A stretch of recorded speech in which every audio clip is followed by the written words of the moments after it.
Am I surprised that CBS and its Trumpy parent company fired Colbert? No way. Especially not surprised, as it comes in the middle of Trump's obvious connections to Epstein's pedophile past. Trump admitted he knew Epstein for 15 years, even stating that Epstein, quote, likes beautiful women as much as I do, and many of them are on the younger side. This is where we are. The deal is, if you don't cower to this collection of hands-on molesters that is the new Republican Party, they're going to come after you. But not everyone is lying down. Jimmy Kimmel, who owns Trump, laid it out on Instagram. Fuck you, CBS. And of course, Trump weighed in.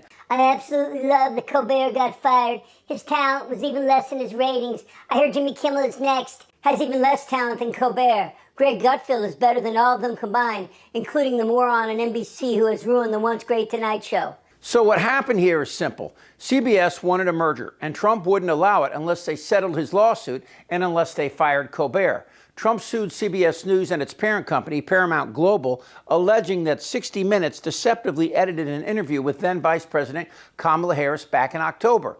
Trump claimed that CBS aired two different versions of Harrison's response to a question about Israel and the Israel-Gaza war, one on Face the Nation and a shorter edited version on 60 Minutes, aiming to portray her in a more favorable light and mislead the public.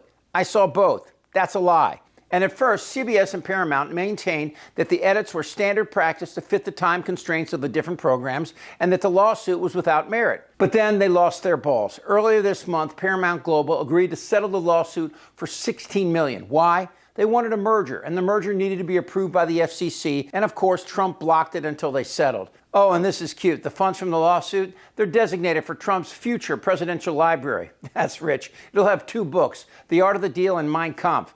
But Kimmel owns this cockwaffle, and it drives him crazy. I had like 80 texts when I woke up sending me this article from Rolling Stone. It says, Trump White House pressured Disney to censor Jimmy Kimmel. Now, Disney is the company that owns ABC, our network, and Jimmy Kimmel is me. So obviously I was interested in seeing what it was. But according to the story, in 2018, Donald Trump, who was at that time president of the United States, was so upset about my jokes that I made about him, he directed his staffers at the White House to call Disney to tell them to rein me in. The report says at least 2 calls were made from the Trump White House to, quote, convey the president's anger regarding Kimmel's monologues and jabs. In other words, President Karen demanded to speak to my manager.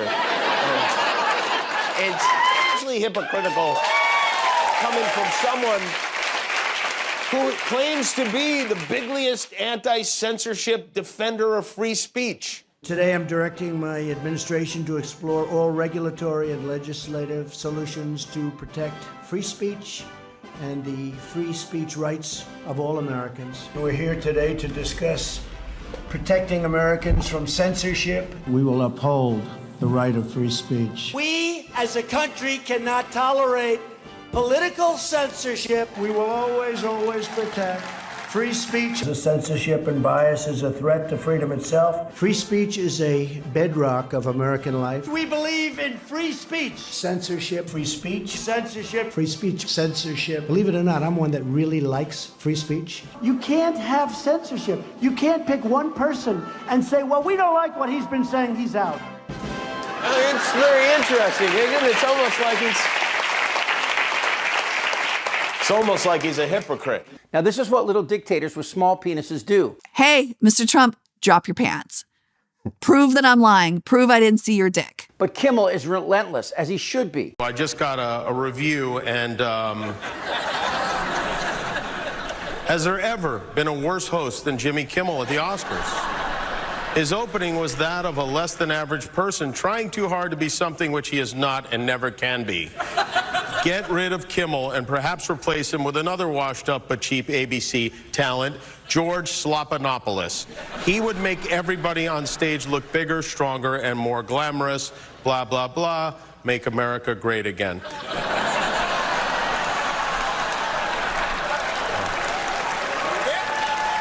Okay, now, see if you can guess which former president just posted that on Truth.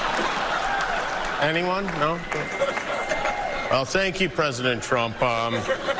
Thank you for watching. I'm surprised you're still... Isn't it past your jail time? And standing up for Colbert, who is a ratings rival, shows you what leadership is. Trump attacks young girls and defenseless women. And while CBS bends over, and maybe ABC too, comedians, they won't. And that bothers Trump more than anything. But it's not just comedians. You think Donald Trump ever changed the diaper?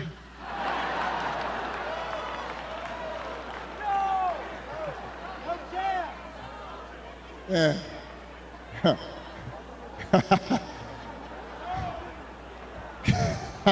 I almost said that, but I decided I shouldn't say it. Obviously, we all know about your credentials and breadth of experience. For example, no, seriously, just recently, in an episode of Celebrity Apprentice, you, Mr. Trump, recognized that the real problem was a lack of leadership. You fired Gary Busey. And these are the kind of decisions that would keep me up at night. But underneath the jokes, Trump and the MAGA GOP are attacking the core of our First Amendment, which is the freedom and the necessity to criticize your government and its elected leaders. But Trump is pushing back. He has successfully leaned on media, from Fox News. President Trump taking to Twitter to accuse the network of, I'm quoting now, heavily promoting Democrats. To the Washington Post and the New York Times. It's like the failing New York Times, which is like so bad. And Trump's attack on individuals like Rosie O'Donnell and Nancy Pelosi has resulted in threats to both of their families. You know, we had no terror during my administration. The only terror we had was Nancy Pelosi, who's a crazed lunatic. She's a lunatic. She is a crazed lunatic. What the hell was going on with her husband? Let's not ask. Let's not ask. In the good old days, this doesn't happen because they used to treat them very, very rough. And when they protested once, you know, they would not do it again so easily. And while Fox and even the Washington Post have capitulated, you can't kill the internet. Not yet. And that is ironically how Trump won in 2016. But today, there are tens of thousands of stories with Trump's pedo activities with Epstein, on his plane, on his island, and in Florida. And of course, Trump will hate this. MAGA is turning on him too. And now he says, if you're not on board with the Epstein cover-up, oh, I don't want your support. You're a weakling. Fuck you. Fuck you. You suck. You are fat. You are a joke. You are stupid. You are not funny. You are not as smart as you think you are. You are, and honestly, and if you watch my show, you know I've been very critical. I've never been this far. This just goes to show this entire thing has been a scam. When we look back on the history of populism in America, we are going to look back on the MAGA movement as the biggest scam in American history. And the liberals were right.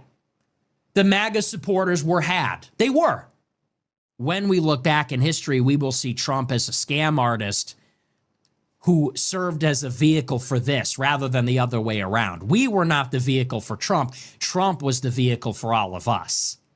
Of all of Trump's vulnerabilities, his incontinence, his small penis and hands, his obese body, his multiple bankruptcies, his 2 impeachments, and currently his sagging poll numbers, his ability to lie and cow the Republican Party into submission is a lesson for all of America. While CBS and the rest of corporate media capitulates, the millions of us on social media can freely express our anger and vitriol at Trump's attack on the Bill of Rights, our Constitution, and the hardworking people of color in this country, both citizens and undocumented. When Twitter was co-opted by Musk, Blue Sky rose to the challenge. But for how long? How long before this fat fascist rallies his Stephen Millers and Bannons to choke out all dissent? I just wanted to say, look, welcome to the end of democracy. We're here to overthrow it completely. We didn't get all the way there on January 6th, but we will endeavor to get rid of it and replace it with this right here. We'll replace it with this right here. Amen. Americans are realizing that they need to speak out every day about Trump and his pathetic turd-like militia of weak cuckolds. We don't need the networks anymore. They've lost their spine. And now it's time to find ours. It's sitting on my desk right now. Goddamn right. It's sitting on my desk. Do you have no shame? They don't know what the fuck they're doing. I don't want to talk about this stuff. Am I wrong? You're in a lot of trouble, Donald. I think he's crazy. I'm Chip Franklin.